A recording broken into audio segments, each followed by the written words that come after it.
once you really understand the dimension, once you really understand it, you will find that the world you are living in may be a prison, and you can't even see where the wall is.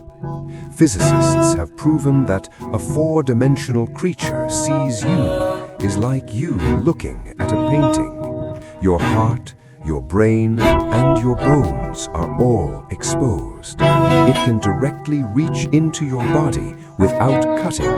You don't need to touch your skin. You won't even feel the pain. The thing is gone. What's more terrifying is that mathematics tells us that the walls you think are indestructible in the face of four-dimensional space are not as good as a piece of paper. All your locks, all the doors, and all defense lines in the high-dimensional space do not exist at all. And our universe may really have more than 3 dimensions. Today, in this video, I will start from the first dimension and take you up layer by layer. But I must remind you that the higher you climb, the more thoroughly your trust in reality will collapse. Okay, let's start from the bottom. A one-dimensional world is a line with only front and back. To trap a one-dimensional creature, you only need 2 points, one in front and one behind, and it will never get out. But this perfect prison, in the eyes of two-dimensional creatures, is a joke. Just take a step to the left and go around it. The wall is meaningless. This shows a very terrifying thing. The absolute rules of low dimensions in the eyes of a higher dimension are not rules at all. In the two-dimensional world, with length and width, circles and squares can appear, but no depth. What does no depth mean? All creatures can only see each other's edges and never see the inside of each other. In the two-dimensional world, your body is your outline. The concept of internal organs does not exist. But if we, three-dimensional creatures, look down at a two-dimensional plane, all privacy is instantly shattered. Their organs, their internal structure is fully visible. It's like looking at a transparent X-ray. What's more, we can operate on a two-dimensional creature without needing to cut through their skin, because the distinction between inside and outside only exists in their dimension. For us, there is no inside. This is not science fiction, is a strict geometric inference. This logic also applies to us. If there are four-dimensional creatures, in his eyes, you are no different from an open anatomy diagram. How your blood vessels are distributed, where your tumor grows, he can see it clearly. He can take away the contents of your stomach and directly take away the contents of your stomach without leaving any wounds. For you, this is a supernatural event, but for him, it's as simple as pressing your finger on a piece of paper. Okay, keep going up. The three-dimensional world is where we live now. Length, width, and height constitute volume and mass. Here, there is an important phenomenon that knots can exist. A rope is twisted around. There is no higher dimension to escape. The knot is permanent. Your headphone cord is tangled. It's not the problem of the earphones, but it's a problem of three-dimensional space. There is not enough space. The essence of three-dimensional space is constraint. It's really strong. It blocks your body and traps you. Prison holds you. All the solutions you think of are all revolving in the same dimension. What's the biggest transportation fantasy of humans? Flying cars. But it's essentially blocked by a two-dimensional plane, trying to bypass it in the third dimension. Subways go underground and planes fly up. They are the same, but it doesn't get us out of the limitations of 3 dimensions. However, Once we go to a higher dimension, our sense of security will completely collapse. The fourth dimension comes. It has two interpretations. Both are disturbing. The first is time, not poetic. Time is flowing, but a coordinate. You not only exist in a certain place, but also at a certain moment. See you at the library. Without adding 12 noon, this sentence is incomplete. From this perspective, you are not a body moving in time, but a four-dimensional object stretched on the time axis. Your birth, what you are doing, and your death are not the world you are moving towards. They are coordinates that already exist in your structure. You can only see one cross-section at a time. If this logic is pushed further, this is an extremely uncomfortable conclusion. If time is a dimension, then your life is not unfolding. It already exists completely there. A more collapsed way to understand the fourth dimension is spatial. If a four-dimensional object enters our world, we can only see its cross-section. A point suddenly appears, expands into a sphere, and then shrink and disappear. It's not because it's transparent, but because it is incomplete, just like your finger passing through a piece of paper. The two-dimensional creatures on the paper can only see a constantly changing flesh-colored circle. In the fifth dimension, physics began to betray itself. In 1921, physicist Kaluza extended Einstein's gravitational equation from 4 to 5 dimensions. It was just a casual attempt, but when the result came out, everyone was silent. The equation was neatly divided into two parts. One part precisely describes gravity, and the other precisely describes electromagnetic force. It just added one more dimension, and light and gravity are automatically unified.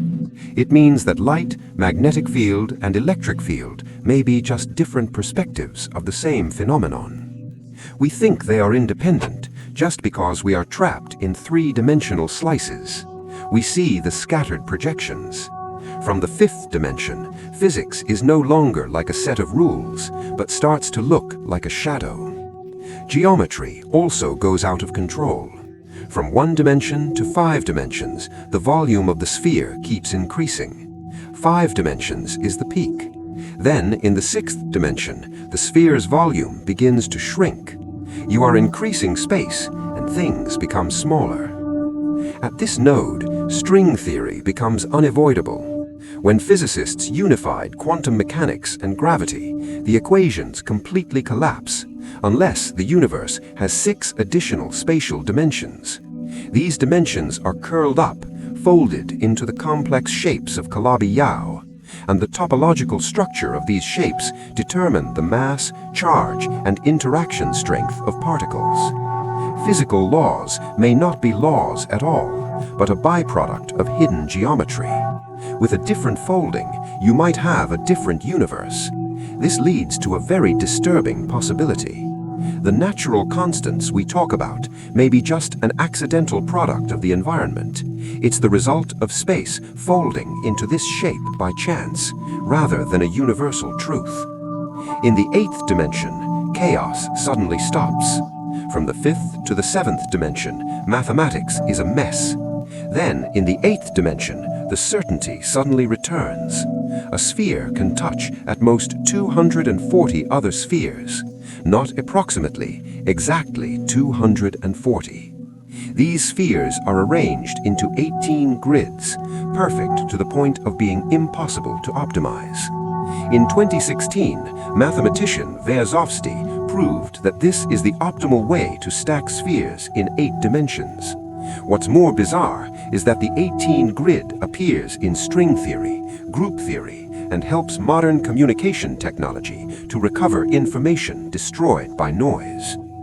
Why does the universe favor certain dimensions? There is no answer. There is only a hint that dimensions are not neutral. Some support order, while others erode order. The 24th dimension, miracles appear again. The Lie group structure. A sphere can touch exactly 199,650 other spheres. This number is an exact value, and the Leech League is used in deep space probes and satellite communication error-correcting codes. Rescue information from noise. Information can survive from chaos. It may be because of high-dimensional geometry refuses to let meaning completely dissipate. But this is the last tenderness. After 24 dimensions, dimensions start to be like an eraser. The 42nd dimension, mathematicians proved a humiliating thing. The most efficient sphere arrangement is not clustering, nor the complex Kagami, but in a straight line. No matter how ingeniously arranged, it can't beat a straight line. Space no longer rewards complexity, but punishes complexity. In extremely high dimensions, the hyperspheres in the hypercube will expand to be larger than the box. The inside is larger than the outside. The concept of container is completely invalid. Do these high-dimensional spaces really exist? Physicists say maybe exist. They are curled up inside each atom, too small to detect. Just like a water pipe looks like a line from afar, but when you get close, you find ants circling the pipe. That direction is compressed. Extra dimensions. Scientists at the University of Washington have tested the gravitational behavior at the scale of 0.2 millimeters and found no deviation. But the secrets at smaller scales we have not been able to touch. If these high dimensions exist, they can vibrate. Vibration is a very short moment after the explosion. Extra dimensions may dominate the entire universe. Not matter, not radiation, but geometry itself is oscillating like a bell. Our current universe may not be the most fundamental version, but a remnant of the cooling of the high-dimensional phase. The physical laws we know may only be the rules that survive after geometry, the surviving part of the rules. The last question. Quantum mechanics tells us that particles do not have a definite state before being observed. Electrons don't choose a position. It exists as a cloud of possibilities. Only when you measure, reality collapses into a result. Reality doesn't respond to you, it's responding to information. Information dimension is not about where things are, but about whether distinctions have been established. This is the truly disturbing aspect of high-dimensional space.